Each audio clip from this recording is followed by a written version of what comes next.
Hello friends, welcome to iExamB. I am Vidhika, an ex-bank PO, and today I am going to talk about one important area of your general awareness which forms part of your banking awareness, and that is important banking laws. आप general exam के लिए appear हो रहे हैं तो आपको in depth in laws के बारे में पता होना जरूरी नहीं है, but you should know the key aspects, the basic fundamentals of various banking acts.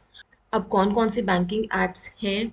The very first one is your Reserve Bank of India Act 1934, then Banking Regulation Act, Negotiable Instruments Act, SARFAESI Act, Bankers Books Evidence Act, Integrated Ombudsman Scheme. Then there is Recovery of Debt Due to Bank and Financial Institutions Act. Then the next important one is Payment and Settlement System Act, FERA versus FEMA, PMLA. इस video में हम लोग SARFAESI act 2002 के बारे में पढ़ेंगे. Why this act was enacted, what is the purpose of this act. इस act के आने के बाद रिकवरी ऑफ लोन्स का प्रोसेस कैसे बेटर हुआ. अब सरफेसी एक्ट 2002 में आया था, तो क्या उससे पहले लोन्स रिकवर नहीं होते थे? तो अब हमें इतना आइडिया है, main purpose of SARFAESI act is recovery of loan. ऐसा नहीं है कि 2002 से पहले रिकवरी नहीं होती थी. सबसे पहले रिकवरी का प्रोसेस कंपनीज एक्ट 1956 के थ्रू होता था, जिसमें बैंक्स सिविल कोर्ट में सूट फाइल करते थे in order to recover the loan. But ये प्रोसेस बहुत ही ज्यादा टाइम कंज्यूमिंग था. Moreover courts were a little bit inclined towards the customer, तो बैंक्स को रिकवरी प्रोसेस में बहुत टाइम लग जाता था. Then Recovery of Debt Due to Bank and Financial Institution Act was established in 1993, जिसके through two tribunals were established, Debt Recovery Tribunal and Debt Recovery Appellate Tribunal. इनका purpose था कि अब सिविल कोर्ट में जाने की जरूरत नहीं है. अब अगर रिकवरी ऑफ लोन के केसेस हैं तो directly date recovery tribunals and date recovery appellate tribunals में जा सकते हैं. इस एक्ट में एक टाइम लिमिट भी मेंशन है. DRT and DRAT both have to solve their respective cases within 6 months, extendable to 6 months. तो मान लो एक लोन रिकवरी का केस है, वो DRT के पास गया, 6 months minimum, extendable to 6 months, तो इसमें 1 year हो गए. उसके बाद फिर DRAT में अपील जाती थी, तो इसमें भी 6 months and then extendable to 6 months, तो इसमें भी 1 year हो गया. And due to the pendency of cases, due to the large number of loans going NPA, dependency of the cases began to increase a lot. As a result, 2002 में SARFAESI act enact हुआ, जिसके through recovery of loan का process easy कर दिया गया. What is the process of recovery of loan under SARFAESI act, ये हम आगे पढ़ते हैं. First of all, what does this SARFAESI stands for? In order to understand this term, we will divide it into 3 parts.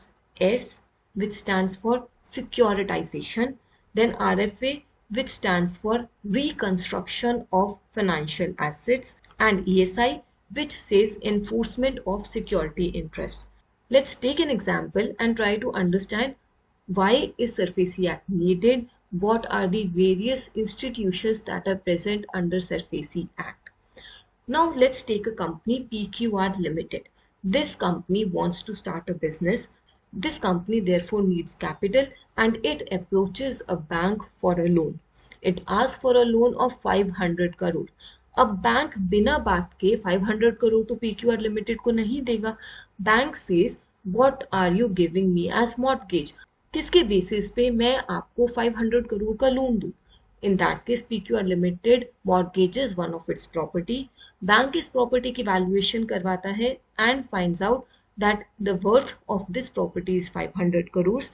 Therefore, bank agrees to give a loan of 400 crores to PQR Limited, which is around 75 to 80% of the valuation amount. Now, PQR Limited starts its business with this money and start paying the monthly installments. But due to certain circumstances, PQR Limited अपनी EMIs regularly नहीं pay कर पाता.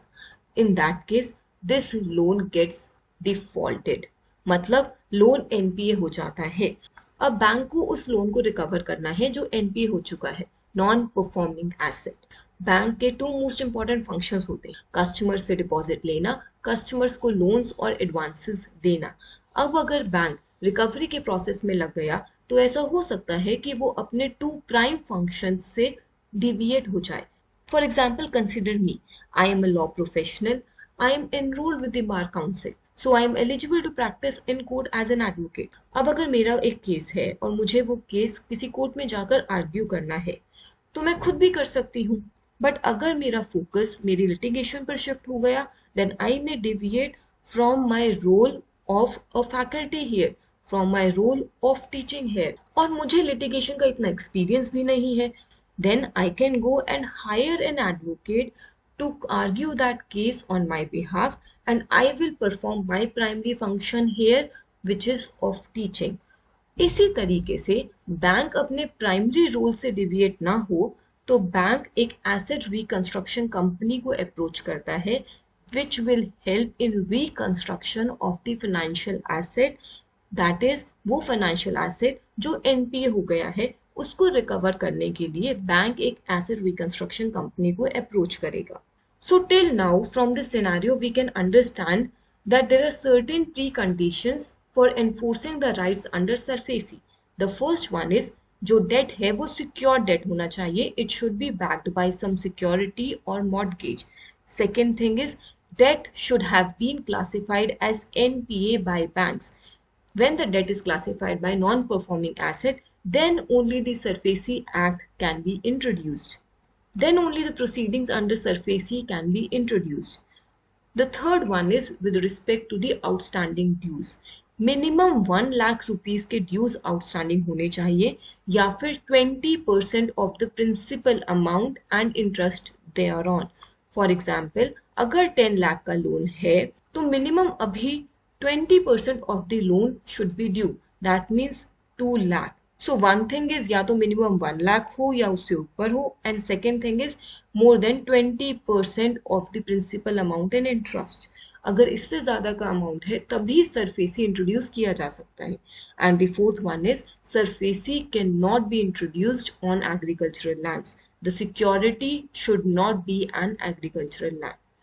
Now let's go to our situation. PQR limited default कर चुका है. The loan has become NPA. Now the bank approaches an asset reconstruction company limited. अगर कोई asset reconstruction company नहीं है तो बैंक एक asset reconstruction company बना भी सकता है, बट वो asset reconstruction company एक separate company होगी registered under the Companies Act. वो asset reconstruction company उस बैंक के लिए ही सिर्फ काम नहीं करेगी, उस एसेट रिकंस्ट्रक्शन कंपनी के पास बाकी सब बैंक्स, बाकी सब फाइनेंशियल इंस्टीट्यूशंस भी अप्रोच कर सकते हैं for recovery of loan.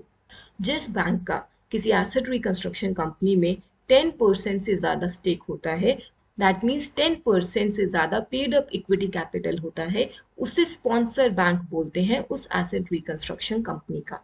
Suppose SBI was a bank जिसने एसेट रिकंस्ट्रक्शन कंपनी एस्टैब्लिश की थी, बट ये एसेट रिकंस्ट्रक्शन कंपनी SBI के डायरेक्शंस के अंडर काम नहीं करेगी. This will work under the guidelines and directions of RBI. In very simple words, एक एसेट रिकंस्ट्रक्शन कंपनी को पैदा तो बैंक ने किया है, बट उसे RBI अडॉप्ट कर लेता है. RBI के डायरेक्शंस के अकॉर्डिंग वो एसेट रिकंस्ट्रक्शन कंपनी वर्क करेगी. This is the establishment of asset reconstruction company. अब वो एसेट रिकंस्ट्रक्शन कंपनी इस NPA लोन को एक्वायर कर लेगी बैंक से, इन इजी टर्म्स खरीद लेगी, and the asset reconstruction company will then opt for various measures to recover this loan और to reconstruct this financial asset. But in order to acquire this huge loan of 400 crore, asset reconstruction company also needs money. For that, asset reconstruction company will look for investment from the market. By introducing certain schemes, asset reconstruction company will approach qualified buyers. Qualified buyers or qualified institutional buyers. Now who are they? They are cash rich institutions. इनके पास बहुत पैसा है. For example, insurance companies, finance corporation, national or state finance corporations, highway authorities, which have a lot of finance with them. Asset reconstruction company will approach these qualified buyers through certain schemes. Those schemes could be related to division of profit or payment of certain monthly interest or payment of certain amount. So those investment schemes can vary. अब qualified institutional buyers asset reconstruction company में वो amount invest करते हैं और उसके return में asset reconstruction company qualified institutional buyers को security receipts देती है. Security receipts are kind of a document जो ये मेंशन करते हैं that this investment will be used for the recovery of such and such loan which is backed by such and such security. Such amount has been invested. मतलब एक किस्म का एक receipt है जो स्पेसिफाई कर रहा है कि क्वालिफाइड इंस्टीट्यूशनल बायर्स ने इतना अमाउंट इन्वेस्ट किया है, इसके बदले में उनको ये रिसीट ऑफर की गई है. Now, this process by which the asset reconstruction company acquires the NPA loan by seeking investment from the qualified buyers through certain schemes and in return issue security receipts to the qualified buyers. इस पूरे process को बोलते हैं securitisation.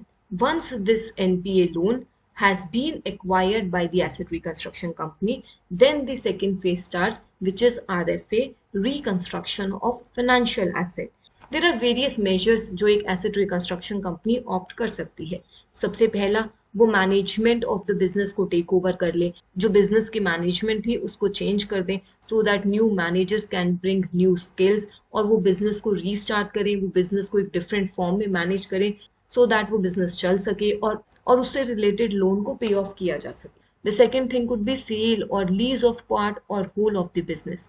अब management change कर दी but still कुछ नहीं हो पा रहा, तो हो सकता है लोन को रिकंस्ट्रक्ट करने के लिए प्रॉपर्टी का कोई पार्ट बेच दिया जाए या उसको लीज ऑफ कर दिया जाए और उसके रेंट अमाउंट से लोन रिकवर करने की कोशिश की जाए. The third one could be rescheduling of payment of debts by the borrower. तो अब अगर एक एसेट रिकंस्ट्रक्शन कंपनी एक बोरोअर को बुला for discussion that the loan has become NPA, whether you will pay it और not. Suppose A is the borrower आके कहता है कि मेरी 20,000 पर मंथ की इंस्टॉलमेंट थी but due to such and such circumstances मेरे घर में प्रॉब्लम हो गई है और अब मैं आपको 20,000 पर मंथ नहीं पे कर सकता. एंड लेट्स से उसको अभी 5 years और पे करना था 20,000 per month. In that case asset reconstruction company borrower को कहती है कि आप अच्छा ऐसा करो 10,000 पर मंथ पे कर दो फॉर 10 years और इस तरीके से आपका लोन रिकवर कर लेते हैं. So the asset reconstruction company has rescheduled the payment of debts by the borrower.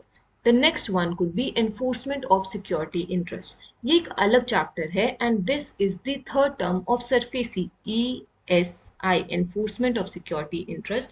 इसमें रिकवरी प्रोसीडिंग्स होती हैं बाय टेक ओवर. एक नोटिस भेजा जाता है बोरोअर को, उस नोटिस में मेंशन होता है कि अगर आपने 60 days के अंदर अपना लोन पेमेंट नहीं किया then all the rights for the enforcement of security interest can be initiated. मतलब सरफेसी की प्रोसीडिंग्स आपके अगेंस्ट स्टार्ट की जा सकती है जिसमें एसेट रिकंस्ट्रक्शन कंपनी आपके एसेट आपकी सिक्योरिटी को एक्वायर कर सकती है, उसे एक्वायर करके उसे सेल ऑफ भी कर सकती है.